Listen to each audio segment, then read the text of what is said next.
Assalamualaikum warahmatullahi wabarakatuh. Salam sejahtera dan salam Malaysia Madani. Yang bersaudara Tuan Pengerusi Majlis, Barisan Hakim yang adil, rakyat bijaksana, guru-guru yang dihormati serta rakan-rakan sekalian. Bersyukur kita kehadrat Allah Subhanahu Wa Taala kerana dengan izinnya kita dapat berkumpul pada hari ini yang penuh bermakna ini. Pada kesempatan ini, saya ingin menyampaikan pidato yang bertajuk Rukun Negara Pembangkit Kemajuan dan Keharmonian Malaysia. Hadirin yang dihormati, Rukun Negara diperkenalkan pada tahun 1970 sebagai panduan untuk menyatukan rakyat Malaysia selepas berlakunya peristiwa yang menguji perpaduan negara. Sehingga hari ini, 5 prinsip yang Rukun Negara telah menjadi asas dalam membentuk masyarakat yang bersatu padu, berdisiplin dan saling menghormati. Namun begitu, penghayatan terhadap Rukun Negara tidak seharusnya hanya berhayat kepada bacaan ketika perhimpunan sekolah.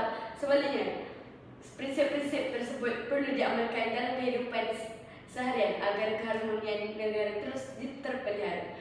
Hadirin sekalian, subtopik yang pertama yang ingin saya uraikan ialah keluhuran perlembagaan.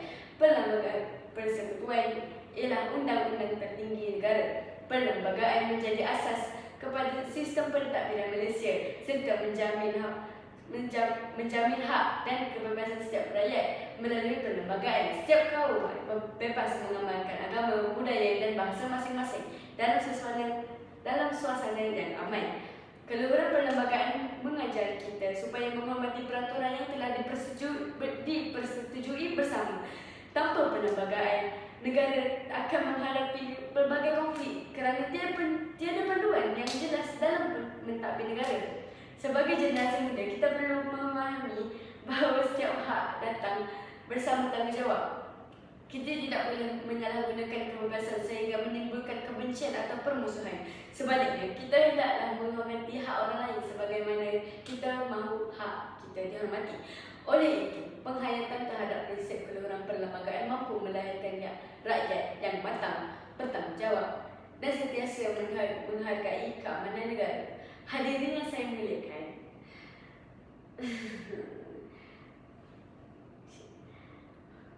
subtopik kedua ialah kedaulatan undang-undang. Setiap negara memerlukan undang-undang bagi memastikan keamanan negara dan kesejahteraan rakyat sentiasa terpelihara. Undang-undang bukan dicipta untuk menyusahkan rakyat, sebaliknya untuk melindungi setiap individu daripada sebarang bentuk jenayah, penindasan dan tidak keadilan.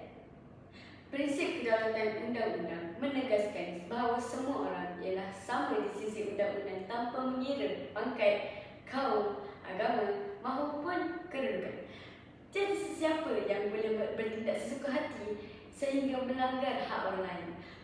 Dalam kehidupan seharian, pelajar juga perlu mematuhi peraturan sekolah seperti menepati masa, memakai pakaian seragam dan yang lengkap, menjaga disiplin dan menghormati guru.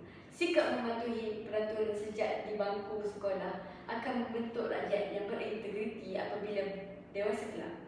Selain itu, kita juga perlu menggunakan sosial media secara bertanggungjawab.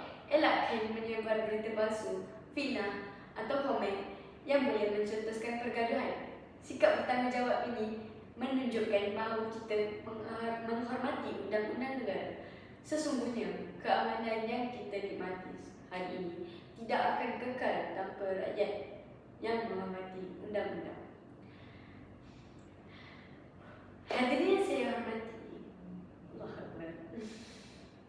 subtopik ketiga ialah kesopanan dan kesusilaan. Kesopanan dan kesusilaan merupakan identiti masyarakat Malaysia yang terkenal dengan sifat berbudi bahasa. Walaupun negara kita terdiri daripada pelbagai kaum dan budaya, masyarakatnya masih mahu hidup dalam suasana yang harmoni kerana saling menghormati antara satu sama lain. Pada era digital ini, cabaran terbesar ialah menjaga adab ketika berkomunikasi di media sosial. Ramai yang mudah menghina, mengejek dan mengeluarkan kata-kata kesat tanpa memikir kesannya terhadap orang lain. Sebagai pelajar, kita perlu menunjukkan contoh yang baik dengan menggunakan bahasa yang sopan, menghormati guru dan ibu bapa.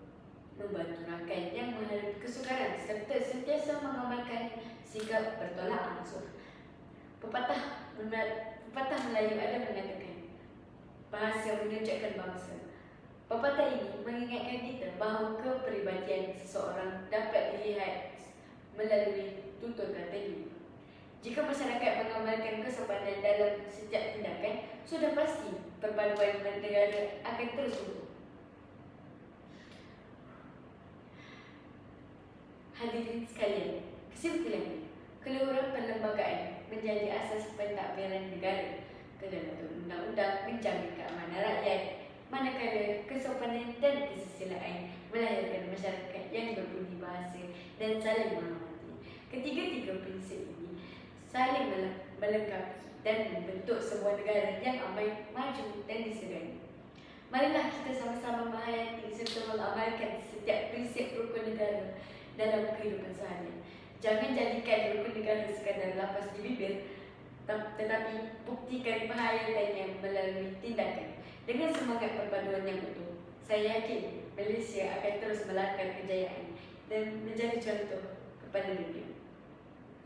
Sebelum saya mengakhiri pidato ini, izinkan saya menyuruh kepada semua, hayatilah rukun negara, kukuhkan perpaduan demi Malaysia yang cemerlang, gemilang dan terbilang. Sekian, terima kasih.